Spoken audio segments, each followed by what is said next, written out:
안녕하십니까. 지혜의 서랍입니다. 인생이라는 책의 절반을 넘기고 다음 장을 조심스럽게 펼쳐보는 시간이 있습니다. 젊음의 열정과 패기가 지나간 자리에 이제는 삶의 깊이와 무게를 더해야 할 때 우리는 종종 스스로에게 묻곤 합니다. 나는 지금껏 잘 살아온 것일까? 남은 시간을 어떻게 살아야 더 가치 있고 평온할 수 있을까? 무엇을 더하고 무엇을 덜어내야 우리는 비로소 삶의 마지막 장에서 미소 지을 수 있을까요? 이 깊은 질문에 대한 답을 찾기 위해 오늘 우리는 시간을 거슬러 올라가 보려 합니다. 여긴 플라톤의 석상, 고대 아테네의 아고라이다. 지금으로부터 약 2400년 전 인류의 위대한 스승이라 불리는 철학자 플라톤, 그는 노년에 이르는 과정을 어두운 동굴에서 벗어나 진정한 태양을 마주하는 숭고한 여정에 비유했습니다.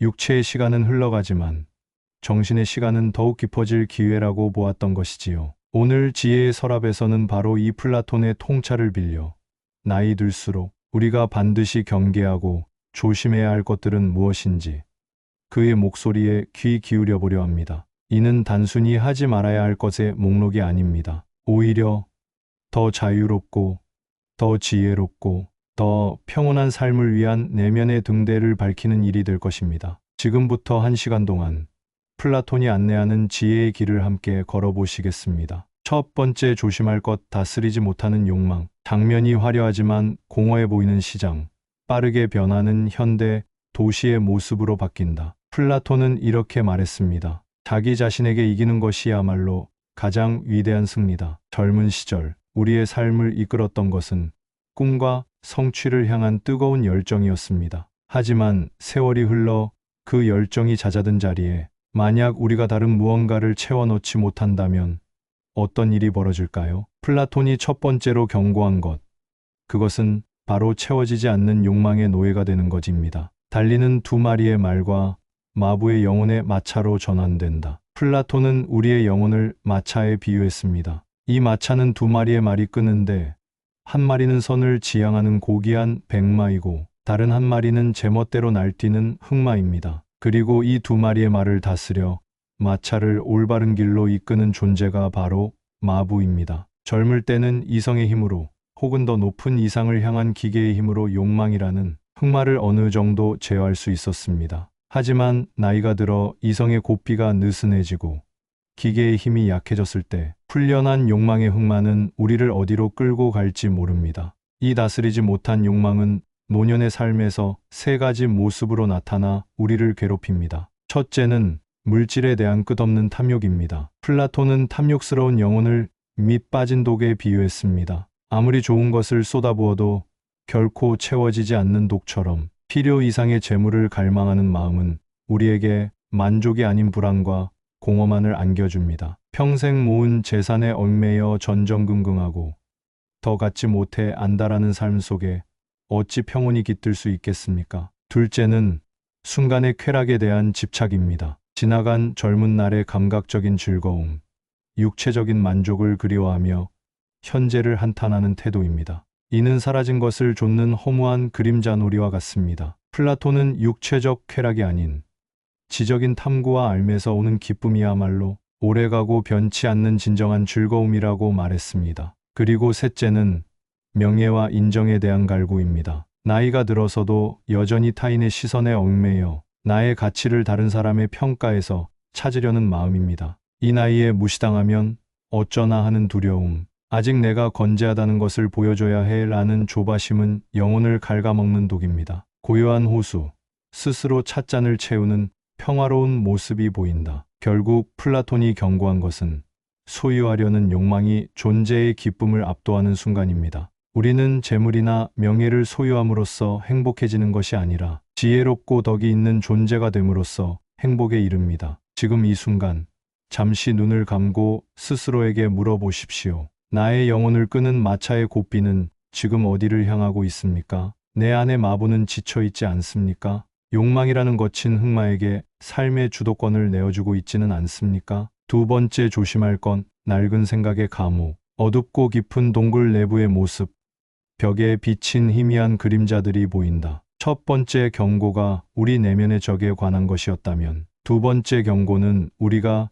스스로를 가두는 감옥에 관한 이야기입니다. 플라톤의 가장 유명한 비유 중 하나인 동굴의 비유를 들어보셨을 겁니다. 태어날 때부터 동굴 안에서 쇠사슬에 묶인 채 벽에 비친 그림자만을 보고 살아온 죄수들이 있습니다. 그들은 그림자가 이 세상의 전부라고 굳게 믿습니다. 그들에게 그림자 외에 다른 진실은 존재하지 않습니다. 플라톤이 두 번째로 경계하라고 한 것은 바로 이것, 나만의 동굴, 즉 낡은 생각과 편견이라는 감옥에 스스로를 가두는 것입니다. 나이가 들수록 우리는 자신만의 동굴을 더욱 견고하게 만듭니다. 수십 년간 쌓아온 자신의 경험과 지식, 가치관이 세상의 유일한 진리인 것처럼 착각하기 쉽습니다. 내가 해봐서 아는데, 나 때는, 요즘 젊은 것들은 이해할 수가, 이런 말들이 입에 붙기 시작했다면 우리는 우리 자신을 낡은 생각의 감옥에 가두고 있는 것인지도 모릅니다. 이 감옥의 벽은 완고함과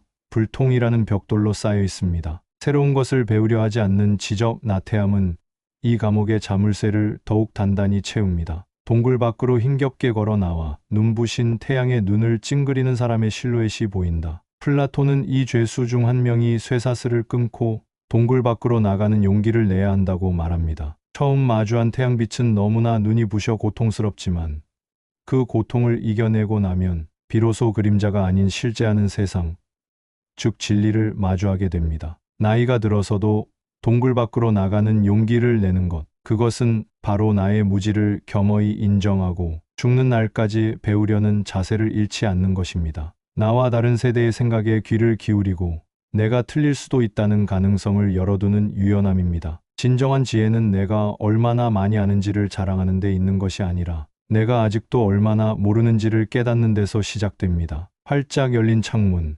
창밖으로 보이는 넓은 세상, 노년의 여행객이 지도를 보는 모습이 보인다. 지금 나의 생각은 세상을 향해 활짝 열린 창문입니까? 아니면 나 자신을 세상과 단절시키는 두꺼운 벽입니까? 지혜로운 노년은 모든 것을 안다고 말하는 현자가 아니라 낡은 지도를 기꺼이 내려놓고 새로운 세상을 향해 겸손하게 길을 묻는 영원한 여행자와 같습니다. 우리의 동굴은 안락하지만 그곳에는 성장이 없습니다. 진정한 자유는 동굴 밖에 있습니다. 세 번째 조심할 것, 영혼을 돌보지 않는 태만, 시들어가는 꽃, 낡고 다른 가구, 거울 속 자신의 주름진 손을 바라보는 모습이 보인다. 세월의 흐름은 그 누구도 거스를 수 없는 자연의 섭리입니다. 시간이 쌓이면 몸에는 흔적이 남고 젊은 날의 기력은 점차 사그라듭니다. 많은 이들이 육체의 쇠약함 앞에서 좌절하고 지나간 젊음을 한탄합니다. 하지만 플라톤은 바로 이 지점에서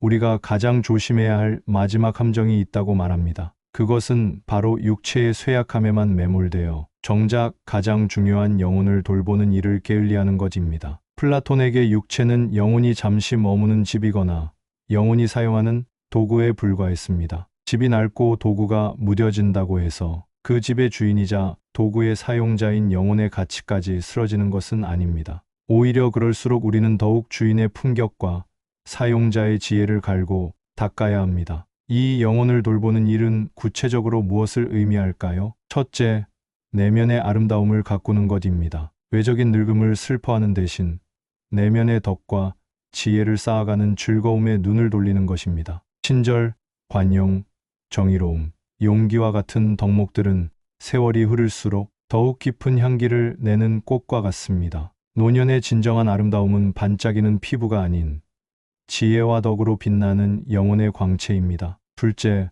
성찰하는 삶을 멈추지 않는 것입니다. 하루를 돌아보고 나의 마음이 오늘 하루 어떤 생각과 감정으로 채워졌는지 들여다보는 시간입니다. 조용한 명상, 진솔한 일기 쓰기, 깊이 있는 대화는 우리의 영혼을 맑게 씻어주는 샘물과 같습니다. 성찰하지 않는 삶은 살 가치가 없다는 그의 스승 소크라테스의 말처럼 영혼을 돌보는 가장 좋은 방법은 영혼과 자주 대화하는 것입니다. 마지막으로 죽음을 사유하며 현재를 충실하게 사는 것입니다. 죽음을 두려움과 회피의 대상으로만 여기는 것이 아니라 삶의 유한함을 깨닫게 하는 스승으로 삼는 태도입니다. 끝이 있음을 알기에 우리는 지금 이 순간을 더욱 소중히 여기고 더 의미 있는 일에 우리의 시간을 사용하게 됩니다. 지는 노을, 하지만 그 노을빛에 세상이 가장 아름답게 물들어가는 풍경이다. 해는 지지만 그 빛은 온 세상을 가장 찬란하고 아름다운 색으로 물들입니다.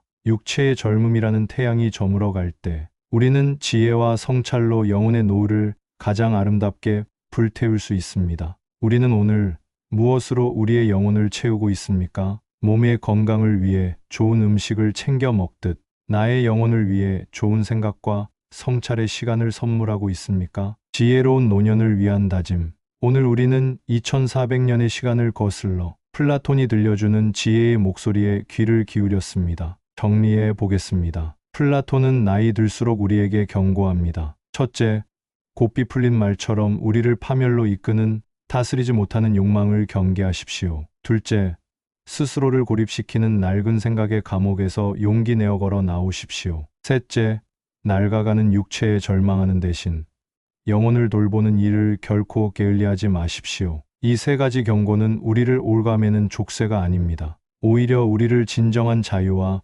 평온으로 이끄는 지혜의 나침반입니다. 욕망으로부터 자유로워질 때 우리는 비로소 만족을 압니다. 편견으로부터 자유로워질 때 우리는 비로소 세상을 봅니다. 육체로부터 자유로워질 때 우리는 비로소 영혼의 가치를 깨닫습니다. 나이 들문 쇠퇴가 아니라 흩어져 있던 삶의 조각들을 모아 하나의 아름다운 그림으로 완성해가는 위대한 과정이 될 수 있습니다. 오늘 플라톤의 지혜가 여러분의 마음의 작은 등불 하나를 켠 듯 따뜻한 울림을 주었기를 바랍니다. 여러분의 삶에서 길어 올린 지혜를 댓글로 남겨주시어 이곳 지혜의 서랍을 더욱 풍성하게 채워주시길 바랍니다. 구독과 좋아요는 저희에게 큰 힘이 됩니다. 지혜의 서랍은 다음에도 여러분의 삶을 더욱 깊이 있게 만들어줄 이야기로 찾아뵙겠습니다. 시청해 주셔서 고맙습니다. 평온한 하루 보내시길 바랍니다.